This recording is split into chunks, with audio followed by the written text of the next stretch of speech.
Hey everyone, it's Rose, and today I want to talk to you a little bit about my thoughts on Amberlynn Reid's video titled The Truth About the Weight Loss Doctor.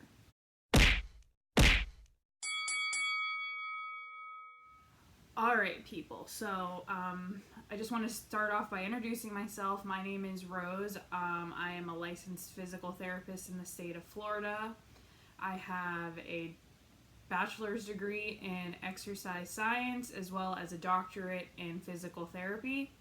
I've been a physical therapist for the last 4 years, 3 years of that being in a hospital setting, and I'm currently working in a hospital setting. So I'm used to working closely with doctors, kind of understanding what doctors are thinking, why they're ordering certain things, kind of their justification behind things.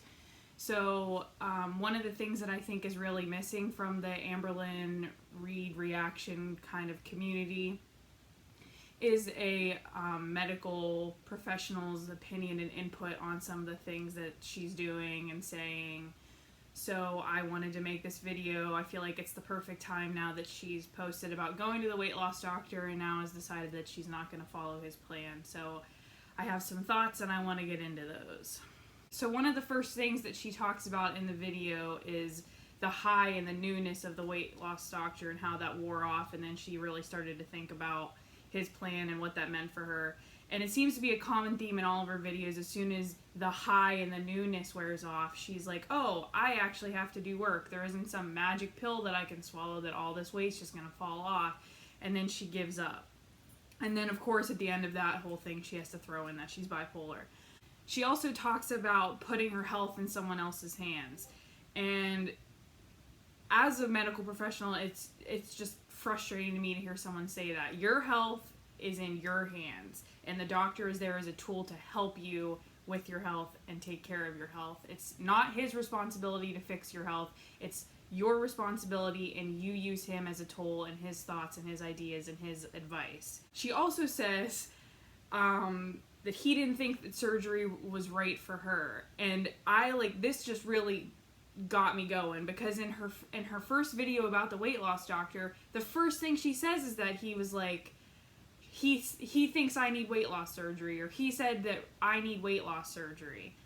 He did start off by saying, you need weight loss surgery. So the first thing I found strange is that he didn't think weight loss surgery was right for me.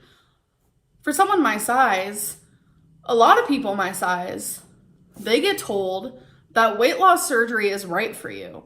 This is how you're going to save your life. But he didn't want to give me weight loss surgery. So, what's the truth here? My guess is that the first thing he said was, you need weight loss surgery, because what weight loss doctor isn't going to say to someone that weighs 560 some pounds that weight loss surgery is what's going to help her? The other thing that I really started to think about was when she kept going on and on about the fruits and the vegetables. In a low-carb diet, or in most low-carb diets, you can't eat most fruits because most fruits are high in carbs. So either the doctor didn't explain that, or she didn't hear that, but no, fruits are not usually part of a low-carb diet, and of course vegetables are, most vegetables. The other thing is that she was saying that he was saying no vegetables, but she even talks about in her dinner plan that he said a meat and a vegetable. So there's one serving of vegetables right there. The other thing is that he talked about the microwave meals for lunch. My guess is in most of those microwave meals, there's probably some kind of veggie.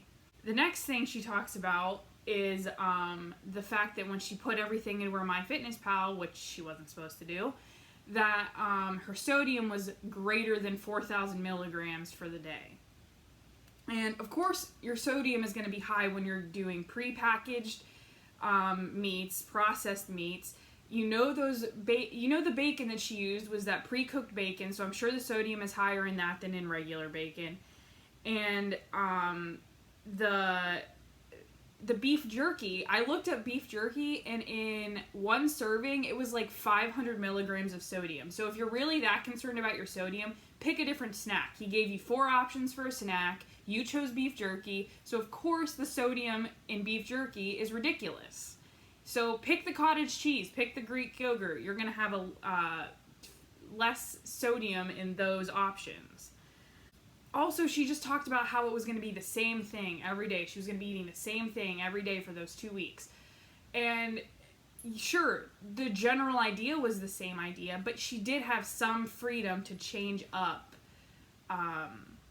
what she was eating. She could choose a different meat for dinner every day. She could choose different microwavable meals for lunch. So there was some freedom to make it feel less like I'm eating the same thing every single day. There was some kind of freedom to make some changes each day if she wanted something different to eat every single day. So now I just want to kind of talk about my thoughts and some things that I wanted to get across to not only Amberlynn, but to just anybody that's going to a doctor, and it can be any kind of doctor. Because I feel like a lot of people that aren't educated in health and wellness and all that kind of stuff, a lot of times get overwhelmed and kind of intimidated when they go to the doctors.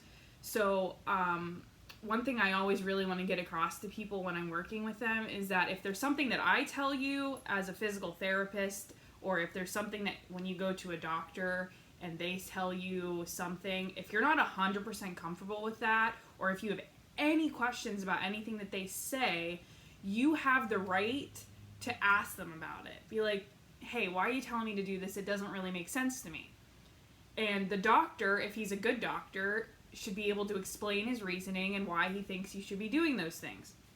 So my guess is that Amberlynn isn't asking those questions, or he explained them without her having to ask, and she just didn't listen or didn't comprehend. Healthcare and your health is a team effort.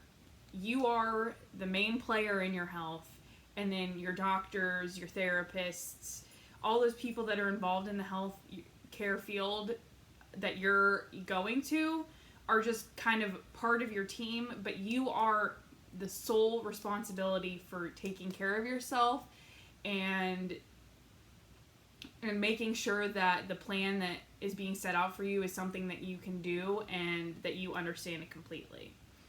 Bottom line, and the point that I wanted to get across this video, because I've watched a lot of reactions to the Amberlynn Truth About the Weight Loss Doctor, and I think that I haven't heard people say what I was thinking the doctor was trying to do and what Amber was missing.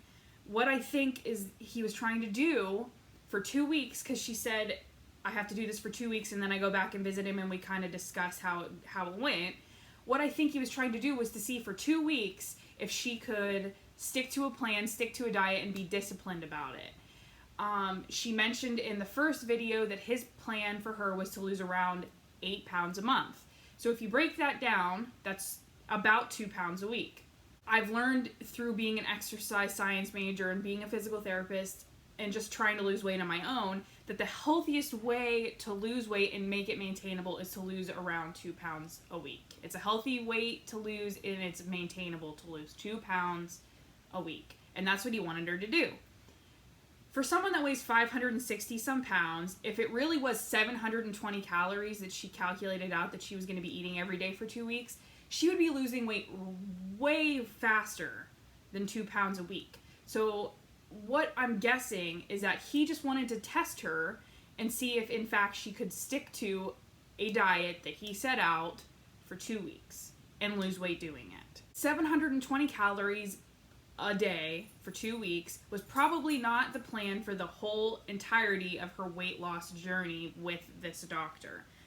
And my guess is she would have gone to the follow-up appointment at 2 weeks and he would have either added more things or changed the diet. My guess is at some point he would have said to her, come lunch, you need to be making your own meals instead of depending on a microwave meal, because, healthy, fresh foods for lunch is going to be better for you than a microwave meal for lunch.